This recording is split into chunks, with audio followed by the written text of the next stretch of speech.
Well, hello, everyone, and welcome to a very special episode of the first time we've ever done a Feisty podcast like this. Is that true, Sarah?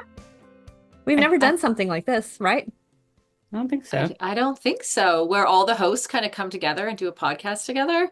This might be the first time. We've definitely done episodes that go across the different feeds. Like I remember when we did the Title IX series, it came out and we thought it was important that everyone got to hear that.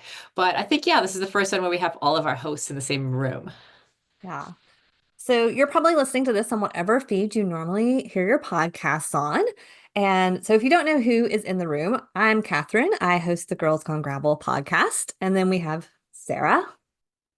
I'm Sara. I'm the founder of Feisty Media, and I used to host the Women's Performance podcast, and we are looking to revamp that in the spring. Very excited. At the beginning, I hosted the Iron Women podcast before I handed it off, and also If We Were Riding.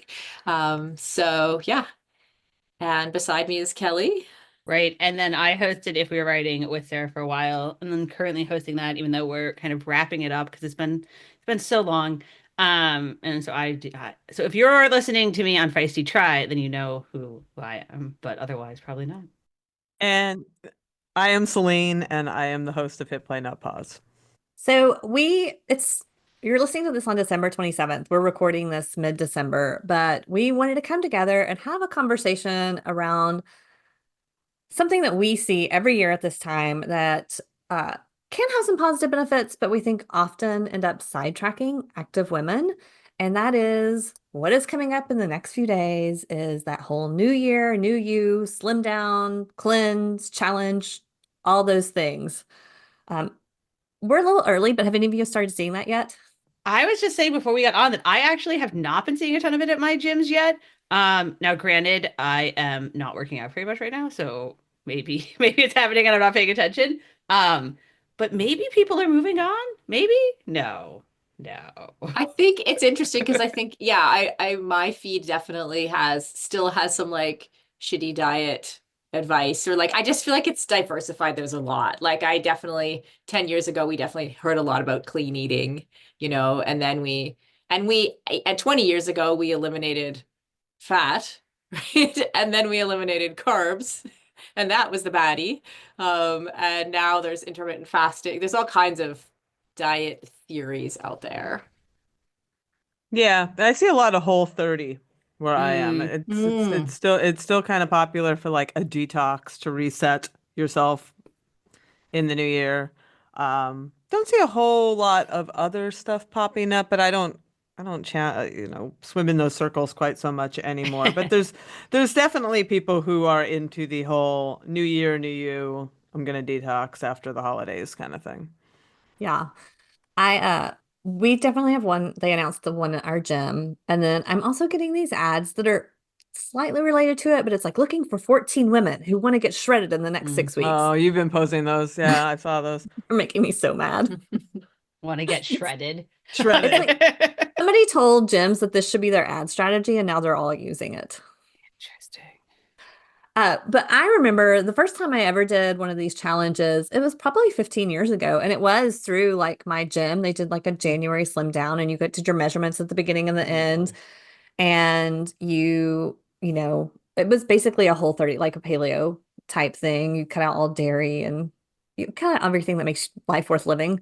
Dairy, grains, all those things. And then I can't remember what all was involved in it. But looking back, I'm like, they made so much money on that thing because Oh, they really? charged like $100 and they probably had 150 people do it. Hmm. So it is a massive moneymaker. The But challenges. Yeah, yeah. I have never done a diet challenge. I have done the like exercise ones because those are like kind of fun sometimes, like the streaks in Hmm. January or the like building up push-ups. I've tried that. Um, just because like it's something I totally like we're hating on it and we're gonna like talk about some of the history, but like I totally understand why it's appealing, right? Like I'm not saying I don't understand why there's a desire to reset. And I think sometimes we like there is actually a value. There's like a lot, like some evidence to suggest that people do stick to things when there's like like a little more when it starts on the first of a month or a Monday or first of a year. Like you do, there is something in your mind that works. So I totally act like understand why it's like this year will be better. Well, we're also like kind of like toddlers over the holidays, where we're just eating ice cream for breakfast and pumpkin pie and drinking and doing all the things. And like toddlers, we do better with some structure. And then like there's a structure that we impose, or we sign up for one of these to impose structure upon us for the new year just to get us out of that chaos. I mean, I think there's an element of that too. Sure. Yeah, I actually told my husband that maybe he should consider that for he might be partying and drinking too much like with the end of the year, Yeah. you know? Well, yeah, I do think I don't want to throw the baby out with the bathwater, as the saying goes, because I do think there are good things, like, right, maybe if you are like, maybe I drink a little too much. What would it feel like to not drink alcohol for 30 days? Or, there are legitimate reasons to try elimination diets. If you're like, well, hmm things are not going well in the bathroom.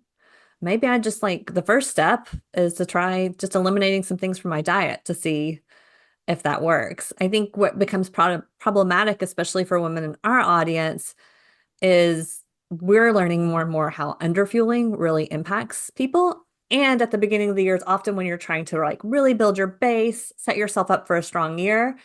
And then when you're underfueling yourself, you're actually doing the opposite. hmm And I think like what you're kind of getting at and like what we want to talk why we wanted to do this podcast today is that like I think there's been like a manipulation of that desire that we both like were just talking about to like do something new, to clean yourself up, to like get new habits, and a manipulation and profiting off that desire in then like bad ways, right? That then like takes it in a very unhealthy direction. Yeah, Sarah, you looked like you had something to say. I did, but I feel like everything's been said. I was just gonna I was gonna riff on off what you said, Kathryn. Like recently I have decreased my alcohol consumption to see if I feel better, and I went completely off it for a while and then just reintroduced a little bit. And now I'm doing the same thing with caffeine. And I think that can be really healthy and normal, to try to figure out some of those things. So there is like a good, healthy thing about being ambitious about how you're improving yourself and your diet. And then it goes too far. Sometimes, like you said, Kathryn, the new year, if you're starting a new exercise program or increasing your exercise program at the same time that you're decreasing your food intake, you could end up in trouble pretty quickly. Well, I did a little digging. I really like this podcast called Maintenance Phase. I know Selene listens to it as well. It goes and researches the history of the diets, and they probably spend weeks researching. So I spent 10 minutes researching clean eating challenges, or the January challenges. Do you all want a little of the history? I would love it. Yes, we love history, Kathryn. Okay, so it actually came from a 2011 viral TED Talk by a Google software engineer named Matt Cutts. Of course. So Wow. and it was not about food. It was about not watching TV for 30 days. So he was like, I feel like I've got too much screen time. I don't want to, I'm going to try not watching TV for 30 days and see how I feel at the end of that 30 days. And he was like, it wasn't as hard as I thought after I stopped watching TV for a few weeks. And so now I want to try another habit. So then he like tried like walking 10K. And he tried to build in those little habits every month that would, kind of see like, how does it feel to watch less TV, or how does it feel to walk more?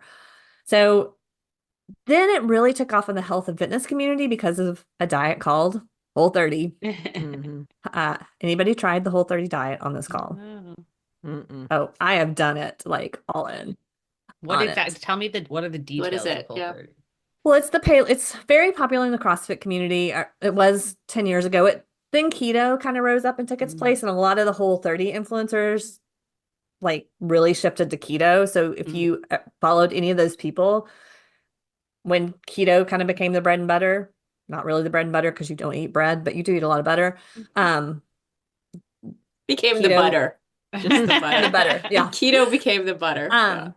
But it's a very strict elimination diet that was started by a woman named Melissa Hardwick, I think was her name. And she took everything out of her diet. So all dairy, nuts, seeds, grains. And she was just looking for some like basic health things as well. And she ended up writing this book. And it really lined up with a lot of what was happening in that CrossFit culture of their nutrition, if you've ever seen it. And so, yeah, you basically just like black coffee, very, it ends up being quite low carb because you take out all the grains from your diet. So where you're getting your carbs are like fruits, vegetables, which are good carb sources, right? But also for a lot of people in our audience, it's really hard to get enough carb sources when and you take out all rice, grain, all those things. So All grains. you're taking out a lot of those healthy carb sources from your diet. Right. And when you say like for people in our audience, it's like folks who are doing, any kind of aerobic training, are going to start to suffer if you take out some of those grains. Right. Yeah. You cannot like run a marathon on grapes. A lot of people have tried. And then there was also a lot of information that was coming out around that same time that 30 days is a good time to form a new habit. Our old buddy, guess who was really perpetuating that idea? I don't know. There's so many guys it could be. Well, he's just come back around, Dr. Oz. Dr. Oz was one of the people that really put that out there. And there wasn't actually any, that was just kind of observational. There was no research done around like, do habits actually form at 30 days? It was just like at that time, they weren't necessarily Instagram influencers, but they were the influencers of that day were really saying 21 days, 30 days, and you can have these habits that will change your life. And so all those things really came together. And then I think, every gym, every influencer, everybody started to do these 30-day challenges at the beginning of the year that are really focused on elimination. And then the new one that I'm seeing a lot of is 75 hard. Have you all heard of this one? Oh, I've heard of it, but I started to read the details and then I was like, I don't want that. Is it not also an exercise program? Yeah. Yeah. So Yeah, it's right. 75 days and you don't skip a day. If you skip a day, you have to start over. You can choose any diet you want. So it could just be that your diet is you cut sugar out or, like I'm not going to drink coffee or whatever diet thing you want to do. And then you have to drink like a gallon of water I a was going to day. say it's a ton of water. Oh, It's really? a lot of water. Yeah. And then you exercise twice a day and once has to be outside. So How much? Like how much? 45 minutes 45 twice a day. And you don't take any rest days for 75 days.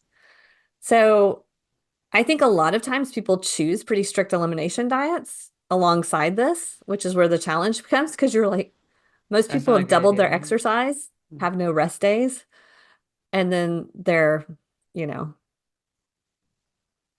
doing this crazy. Yeah.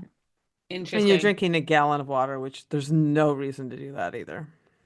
Just for fun, Selene. Like, why My not? God. Well, Just, the dose makes the poison, Kelly. That's why. I mean, yeah, add in hyponatremia if you're, Right. if you're drinking that much water and not, Depending you on don't your know how to body replace it. size and if you're doing anything and it's replacing like food that you should be eating and you're probably not putting any electrolytes in this gallon of water you're carrying around drinking arbitrarily. Yeah. Well, I think that's the challenge with all of these, like just going into any of these elimination things, right? Or any of these challenges, is they're very designed for the masses, quote unquote. And they're not designed like to tailor to your individual goals or needs. Like it doesn't start with your goal at the center of it. It starts with, like these rules around food at the center of it. Well, and a lot of it's aesthetic. I mean, let's be real. Let's be honest about this. A lot of this is new year, new you, get on the scale and weigh less. I mean, that is what all of this is centered around. That's a great point. Like around focusing on what your body looks like instead of what it can do, Yeah. and that's the ultimate reframe to enjoy what we're doing. Yeah. Well, and that's the other piece of it is when I was doing some research, it's like only 8% of people are able to keep those habits and Yeah, it's 80% surprising. fail before the second week in January. So it just sets you up for failure and feeling like a failure. Yeah. There's also like I went down a similar research hole recently and the whole field of like business psychology where a lot of these like 30 days and you're like, it's like rife with made up data. Like it's actually 100%. like, right. So it turns out like, and then they're starting to get blown apart that like this entire field that we like base all these like is actually just pretty made up. So yeah, like part of me is like castle of bullshit is what it Right. is. Yeah. Yeah. So I thought it would be interesting. I know that well, Kelly, I don't know your story as much, but all of us have had in different ways complicated relationships with food in the past. And I think we've all come around to a good place. So I thought it could be interesting to hear a little bit of everybody's story and kind of what brought you there. Celine, do you want to start? How much time do you have? I don't know how much time you want to allot for each of us. Like, I was thinking, Like, I was thinking the same thing. Sorry to interrupt. I Like, don't know how far we want to go back. yeah, like how far do we go back? Which, like, I which think, like, parts just of give my us- give journey us do we this- want to hear? Yeah. Give us the summer, like, I'm an advocate of podcasts as therapy, so you do you, Selene. Yeah. All right, well, good. Yeah, I appreciate that. I mean, very, very seriously, I had oh, this is so hard. So my mom had put on weight after she gave birth, and my dad always kind of tormented her about that, and would hang stuff on the refrigerator. Like hang pictures of models that were, like and put even with words like a toned tight stomach kind of thing. So I grew up with these I'm messages. just making a shocked face for everyone listening. Oh my goodness. And I hesitate, like I have a great relationship with my dad, and I'm always hesitant to talk about it because I don't want to like shit on my dad. He came from a hard place too. It is what it is. But yes, it left an impression on me that was not awesome, because I was a muscular, kind of stockier kid, and I just left the house feeling like you had to look a certain way to be valuable. Um, and that I got to college and I got very lost, and I didn't find a sport in college that I liked. I used to play field hockey and track and all these things, and college was overwhelming, so I didn't do much of that. I just did aerobics, and that wasn't really healthy for that mindset either. And I ended up with a massive eating disorder. I ended up being anorexic and bulimic and getting down to about 100 pounds with my hair falling out.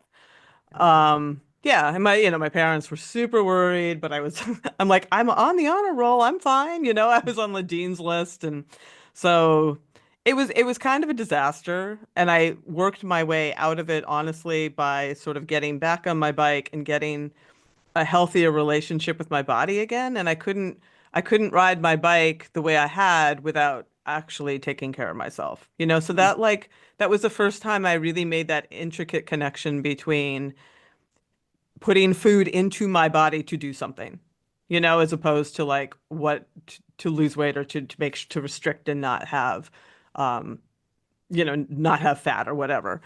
So that really did sort of help me work out of it the same way. But then like I rode straight into cycling culture, like literally just rode straight into bicycling culture, which had a lot of the same messaging behind it. You were supposed to be skinny. You were supposed to blah blah blah to be a climber. And I was a good climber without being skinny, but it just kept being like this messaging. And I never got back to that terrible place, thankfully. But I had my ups and downs with it for sure. Just went into the whole like low carb thing, which was just so stupid. It just was such a detriment to performance. And I definitely hit a place where my lowest weight was not my fastest weight. And I documented that and I wrote about that because I thought like people need to hear this. Like it's not lighter, it's not always faster. You hit a point of diminishing returns. And over time, I just learned like fueled is fast and what that meant. And that meant eating carbs. That meant starting the day with a lot of carbs because I'm very active during the day. So it's just I'm in a very, very good place now, but it's been a journey. Who wants to follow that? I have to say, it's not just diminishing returns at some point. It's also like counterproductive. Like it literally is negative returns. Oh, 100%. I Yeah. mean, you can end up with thankfully, I never got to a place. I'm more resilient than is good for me, honestly. But I never my bone density is good. I never lost my period. Even through all of that, I still had a regular cycle. So I didn't do, but you can 100% do lasting damage to yourself. I've seen it in the community that I have. Like Yeah. there are women who have frank osteoporosis Mhm. at 50, even before that because of like a lifetime of this stuff. Yeah. Or your teeth, like I know people who I have have my problems, a lot of problems dental, with teeth. I do have that. Tens of thousands of dollars. They have problems with my teeth. Interesting. Yeah. Kelly, did you want to? Oh, I have I feel like I don't know how to follow that now. I'm sorry. I shouldn't have started. maybe we'll go next because I will say that like conversely, and this is maybe an age thing, like so my mom is about your age, right, Celine?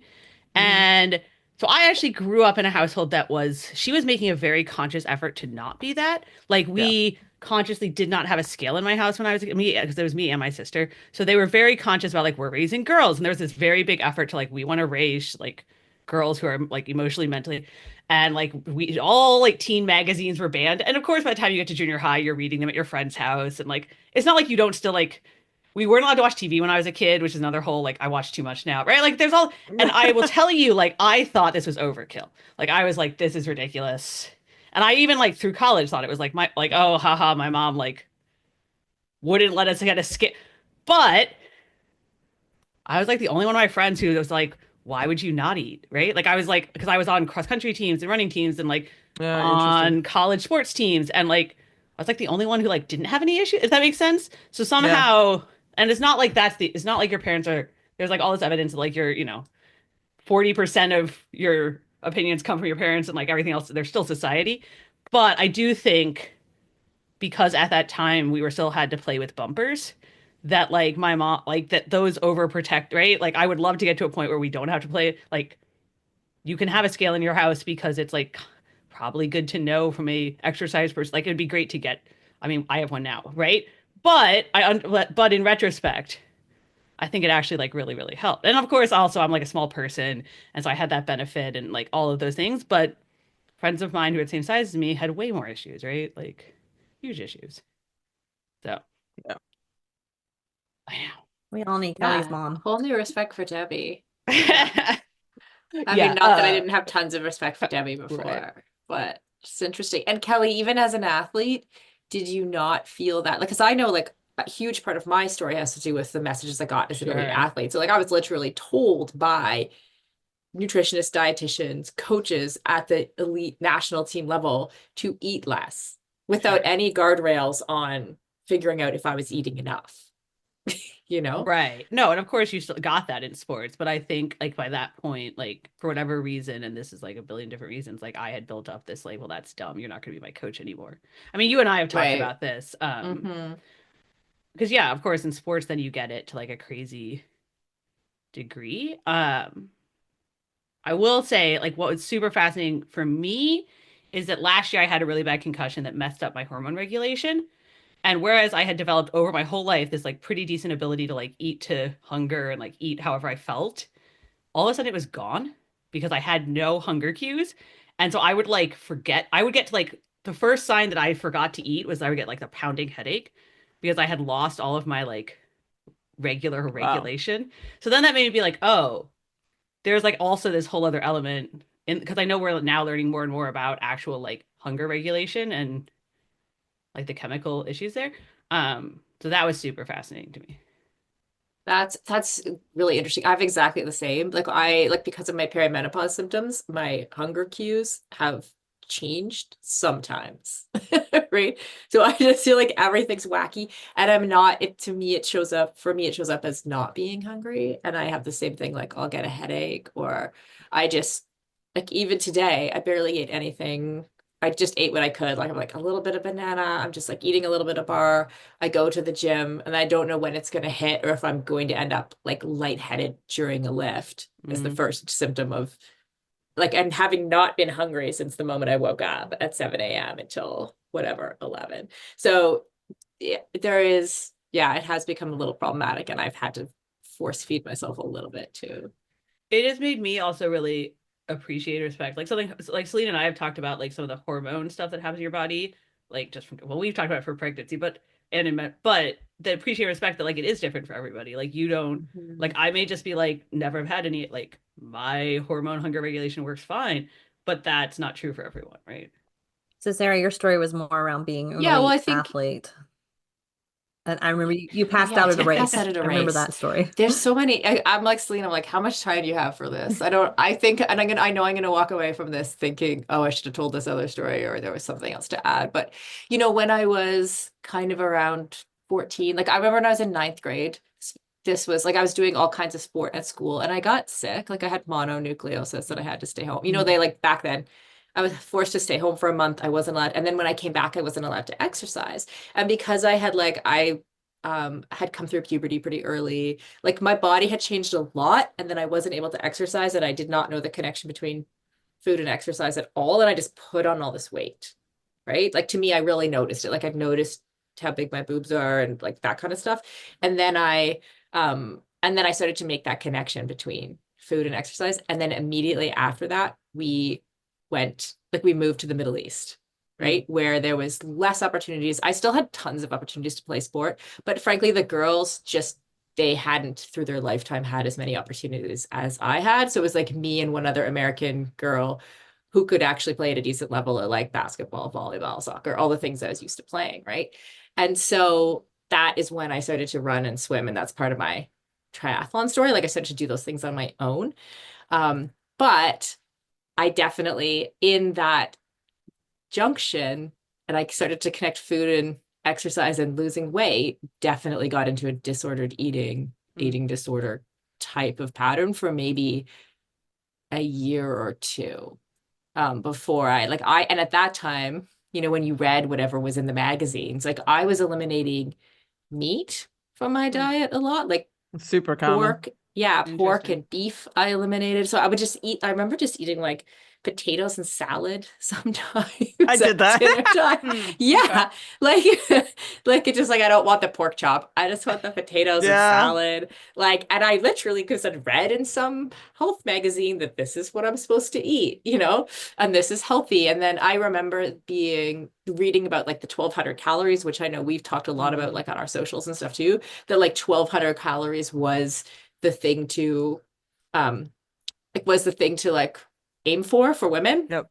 Right, which is like for me probably wasn't even covering my base metabolism, let alone the fact that some days I was doing 2 or 3 hours of other exercise. Right, so and at that time also I stopped going to school full time because I was taking external exams, and I thought I can do all this work in 4 hours. I don't need to go to school for, at that time in the Middle East, at like my Lebanese school, like we were at school for 9 hours, and I had a class at lunchtime. It was a lot. And we were taking exams every week. And I was doing my GCSEs for the UK system, so I could go to boarding school. And I was like, I don't need to go. So I would study in the morning and then go to the gym and exercise all afternoon. And I was eating 1,200 calories, right? So, and then really like it kind of sorted itself out a bit more as I left home, went to university. I wasn't so stringent, all of that. And I came back to a healthier weight. And then it was when I became an elite athlete, and I was racing and training in Scotland, and I was on the national team. And literally, like I had a dietitian look at my diet, and she told me she added so many carbs, and I was eating candy. My blood sugar started to go crazy.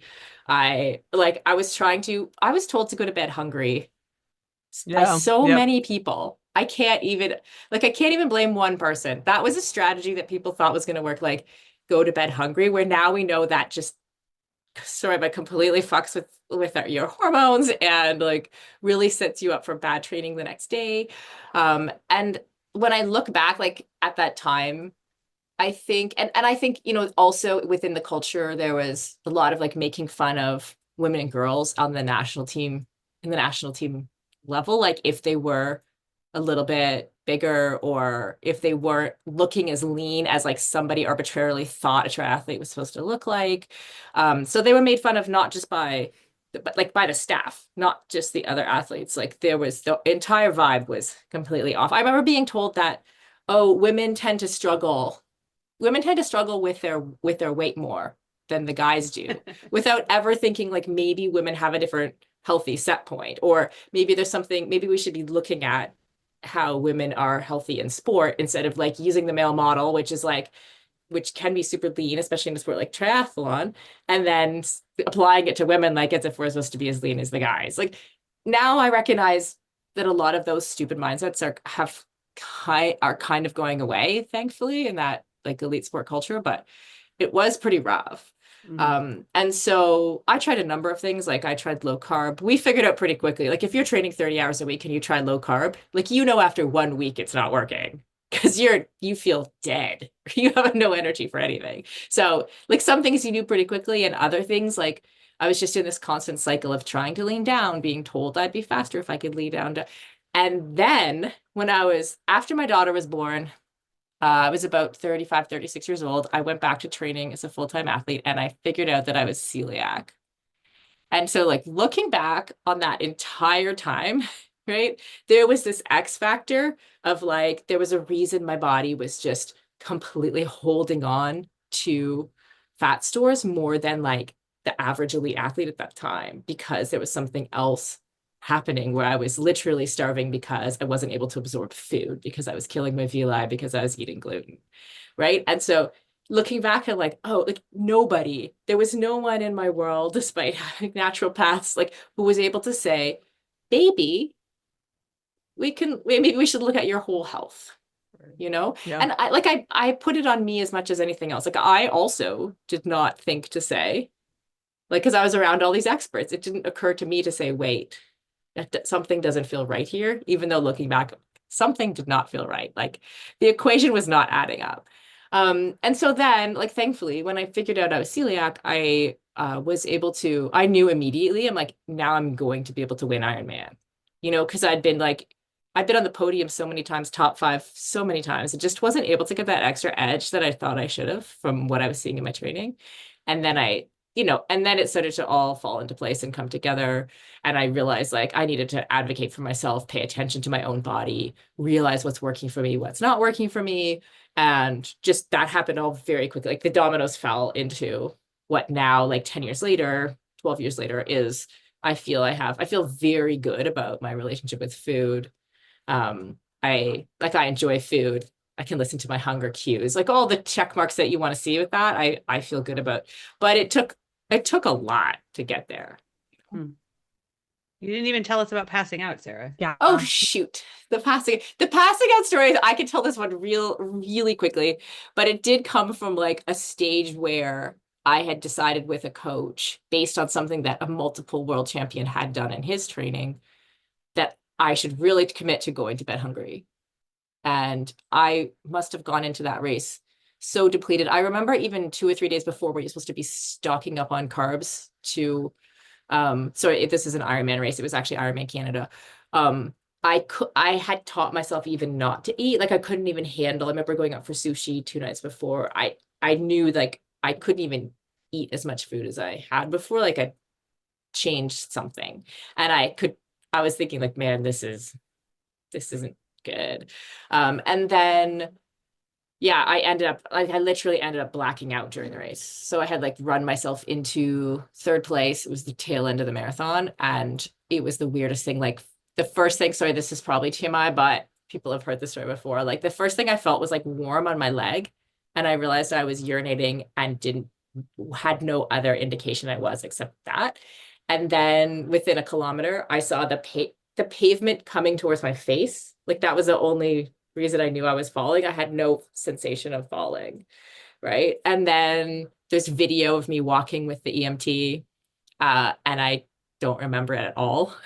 And then he told me after that I insisted that I get to the next aid station, and if I just ate something at the next aid station, I'd be fine.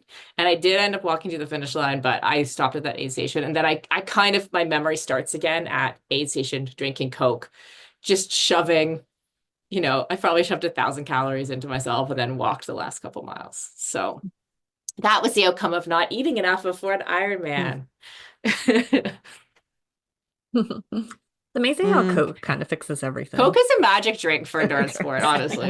When you need it, it is magical. At the right time. Yeah. It's magic. Yeah.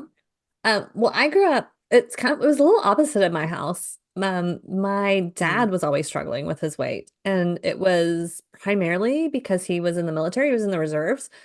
And so every year you had to go through your physical and you had to be a certain weight to stay in the military, like in the reserves. And so I saw him go through that pattern every year of like freaking out, trying to lose weight. And we're like big emotional eaters in our family, like somebody dies, first thing is, what are we going to eat? Like bring you food, or like that's how we handle our emotions. And I think, it was just, I always saw that. And for me, like I'm 5'10" now. I was always the biggest kid in my class, so I always just felt like I was bigger than all the other kids. But it didn't bother me that much, I think, until I got into college, and then I got this constant like I started, like the college, you start walking more, you see stuff and you're like, "Oh, if I exercise a little more, I lose some weight." And then I would just get really obsessed with that. And so I had the more like just like everything I ate, what do I need to do to exercise it off, and started running and took up a lot of things that I enjoy now, but I think like a lot of those were out of pressure to like burn off Mm. whatever those calories were. And like I kind of go up and down a lot in my weight depending on how stressed I am. Because again, emotional eaters. Um, but I remember like doing some of these challenges, like at the boot camps and stuff, and having success. And then, people talking about how great your body looks and how strong you look, and getting really involved in triathlon. And like, even within our little club where nobody's a professional, nobody's an elite athlete, but everybody talking about race weight. And, again, even at my smallest, I was larger than most triathletes just because I'm a taller, bigger person in the sport. And just always felt that pressure to like lose more, lose more, lose more. And it wasn't until probably in the last 5 years that I started realizing what that cycle was doing. And I said this before, like on one of our social media posts, but I really look back and I feel like I was like having a great time in my life where like you're in your 30s, early 40s, where you're like fit, you can really like you have time to do triathlon, you have time to, do strength training. And I just feel like I undermined myself a lot because I was constantly injured, was constantly exhausted. And it was because I was constantly trying to do these elimination diets or get down a few more pounds. And it just makes me sad to look back and see like maybe I could have done a little bit more there. Maybe I could have accomplished a little bit more, right? In those things. And I think it Mhm. also took some of the joy. Like I left triathlon kind of like pretty burnout on it. And I think a lot of it was related to all those things. And just didn't feel the same way in gravel cycling. Um, and then I think that our community at Hit Pause has really helped me. I almost say snap out of it. And it breaks my heart, and I know it breaks Celine's heart too. But when we see people, I will never forget this one post. I saw this woman that was like, "I would rather die than have this belly." And I'm like, this woman is like in her 50s, if that. And she would rather die than have a belly. Like, there's a lot of life left to live. And so I think that really helped me do a lot of the mental work on myself. And I'll be frank, like, I weigh more than I've weighed ever in my life. And I don't love I really don't love climbing up hills on my bike that way. And I can tell some on my joints. And so like I also try to think a little bit about body composition and what I'm eating. Interestingly, I have found it's kind of same with Sarah with the hormones. I actually have to start tracking a little more very loosely to make sure I'm eating enough. Because if not, I just feel like crap. That's when I like eat in a way that doesn't support what I actually want to do and I don't feel good later. If I'm eating enough of like the right things, then I actually feel good and I feel fueled and I feel like I'm doing the things. But it's such a shift from that, like trying to eat less all the time to like trying to make sure I'm like fueling enough with the right things. And I'm much, much happier this way. Even though climbing Right. up hills still is not that fun It is sometimes. such an interesting, and like when we talk about like the clean eating and the challenges, that there is such like you can kind of like go over that line. You know what I'm saying? Like I have a tendency to eat like I have a tendency to be like, I'm gonna eat just brownies today and Panda Express because that sounded good.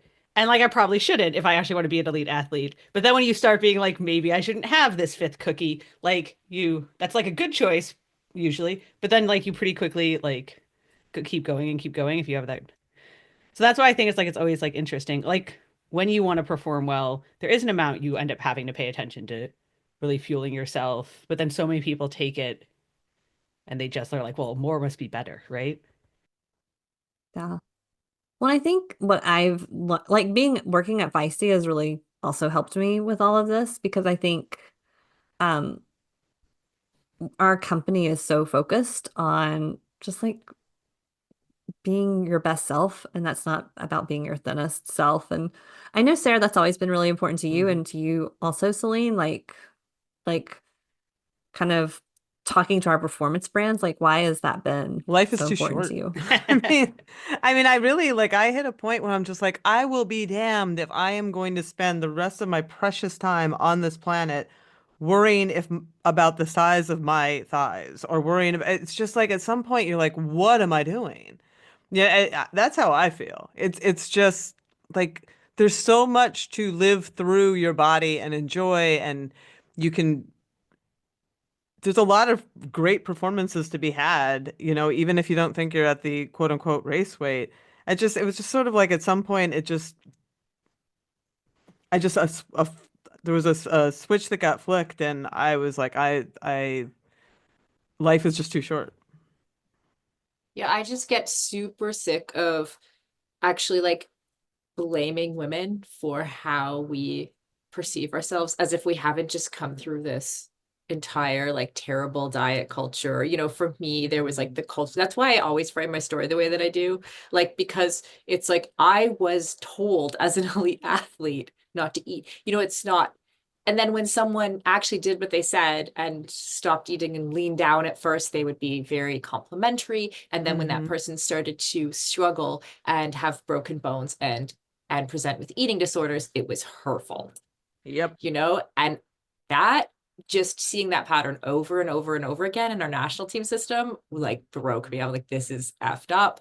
And I think that we see that, like, yes, that's elite sport, but like, I think we see that also with people who grew up with Self magazine shape, like all of the diet culture trends and all of the things that Kelly's mom was trying to like avoid her seeing as a young person, that like it's no wonder we've internalized all of these things, and even to the point of seeing our self-worth so much tied to our weight. So I'm like very sick of that. I want it to be done. I want to feel like just and you have to start with you, right? Like literally I have to start with me, be the one who's like, I'm focused on what my body can do. That's my journey.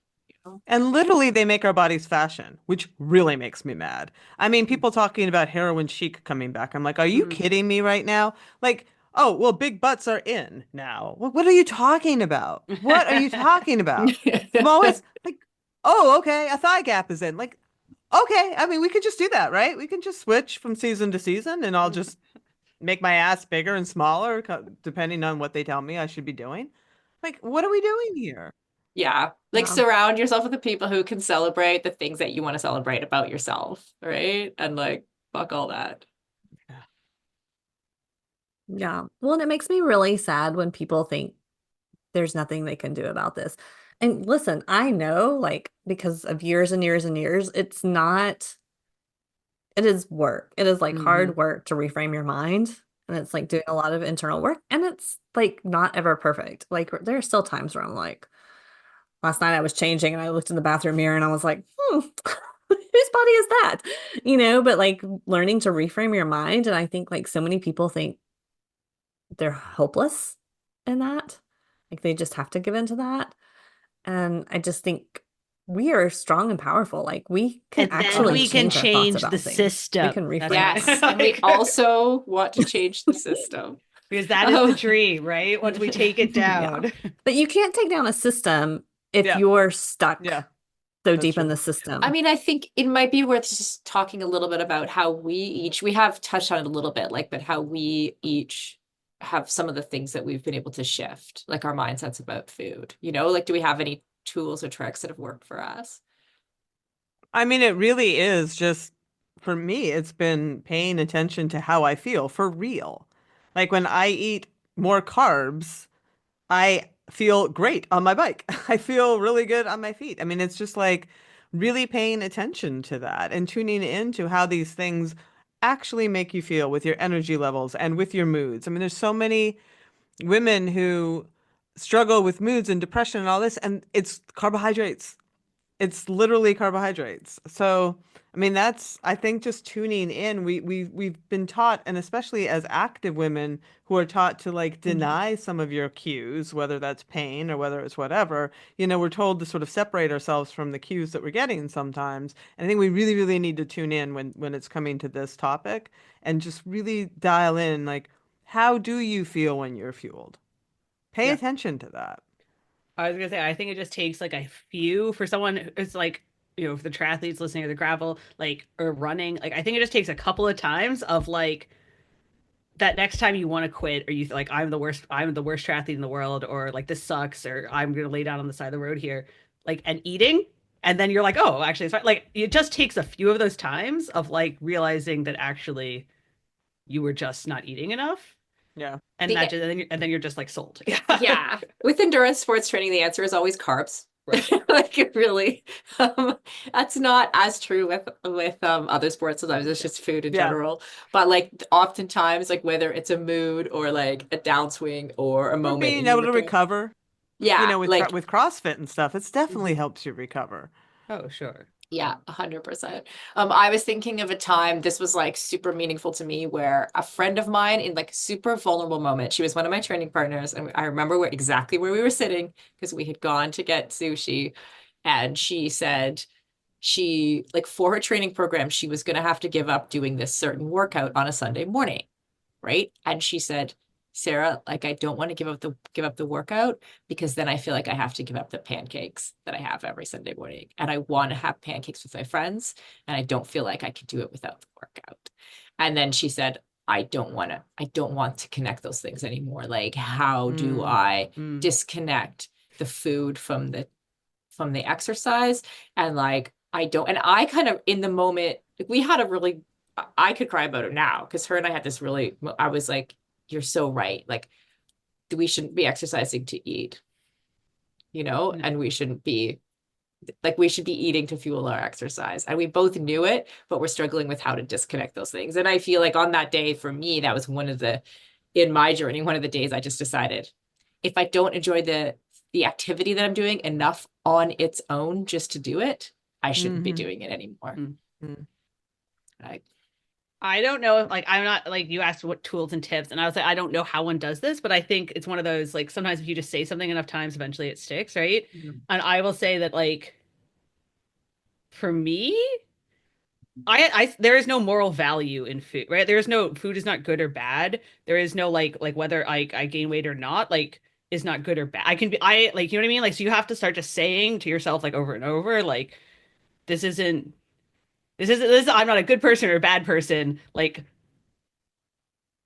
I would like, and then you start to say, like, okay, I want to be able to do these things, and I need to track how much I'm eating and how much I lose on the scale in order to like fuel for, like, and then you stop, like, you have to be like, it's not a reflection of me, if that makes sense. You have to just keep saying that. Like, there is no such thing as a good food or a bad food.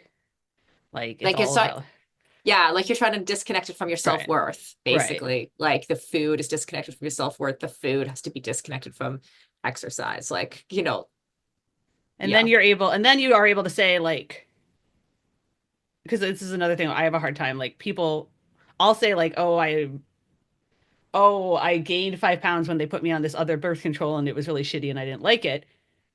And people start telling me, like, oh, you look great. You're like, no, that's not, like, I don't, like, that's not, I am saying this as a medical metric of weight. And so I think you have to start to, then you see what I'm saying? Like, you start to be able, like, you need to be able to say, like, this is just another number. It's not good or bad. It just is, right? Yeah, I think there's something also about your community, like the people you're around. I started doing, I was doing Seattle to Portland this past summer with a bunch of women, and there were a bunch of women from my gym, and I noticed they're like all in their like 20s or early 30s, and they don't like, somebody at the gym was doing the 75 hard, and they were like, oh, I can't eat gummy bears. And she was like, that's stupid. Like, if I want a gummy bear, I'm gonna eat. And so, like, I do think like having some of those different perspectives in your life, like if your club or your community, I'm a natural joiner. So last year I was like, I'm gonna join the January fitness challenge just because I want to be with everybody. And like the first email, I was like, I'm out. Take me out of this thing. You know, like I was like, this isn't actually like it's gonna take me back to a healthy place.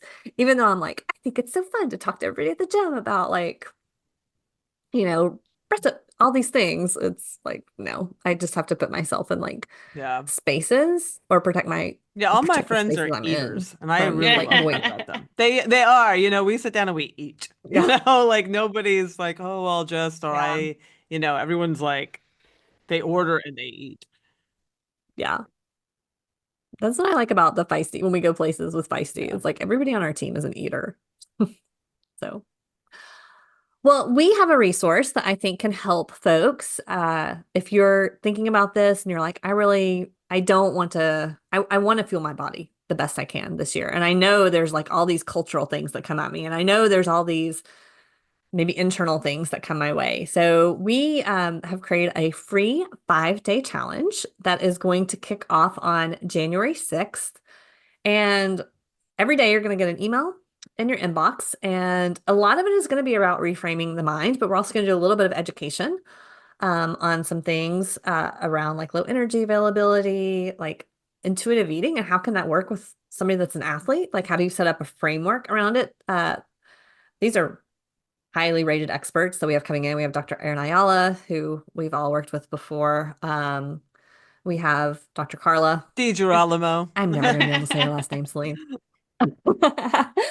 And some of our other Feisty experts. So they're going to just show up in your inbox every day, and then you'll get a little reflection and some key takeaways from that. It should take less than 10 minutes a day. And I think, what if we like set ourselves up to be the most fueled this coming year? Like, what if we set ourselves up to really reach our goal? And it's not bad. Like, if one of your goals is to work on your body composition, that's not a bad goal, right? But there's a way to do it in a very healthy way that still supports your goals, and like really making sure like you're in the right mental space for that, I think is really important. Sarah, you looked like you had something to say. I sort of did. I was like agreeing, and you could see my eyes shining. Hey, I think the whole challenge is set up to be about mindset. So it's around like how we can reframe some of the messages that we're still carrying with us, and how we can create a more appropriate challenge and goals for ourselves going into like 2025, and how we want it to look different, not just for us, but like for the other women around us too. To help change the system, to Kelly's point. Yeah. Yeah, we can take down the system, y'all. So if you want to sign up for the challenge, you're going to go to womensperformance.com, and it's fueled dash challenge. I'm like doing the little symbol, like everybody else can see me. It's a podcast. Nobody else can see me. But womensperformance.com, fueled dash challenge, and it will be in the show notes. So that's the easiest way to find it. Or you can look at our socials. It'll be all over all of our Feisty socials. And we want to have like 2,000 people, 2,000 women in this challenge, because we think, just imagine like how much 2,000 women could impact all the women in our communities. So It's free. come sign up, get your friends to sign up. It's free. And I think that you'll get something out of it. So, anybody have anything you've been sitting on related to fueling before we sign off? Yeah, I'm just like, we need 2,000 women to take down the system. Now this is my Be a butterfly. Imagine the butterfly Take effect. down the system. Spread your wings. Let's go. All right. Well, head on over, sign up for the challenge, and we will see you in 2025. Yay. Hey Feisties, Kathryn here. I'm popping back on a few days after we recorded this podcast. I think you can tell from the podcast that it is something that we are all really passionate about. We've had diverse experiences with fueling and with the message that culture has brought us.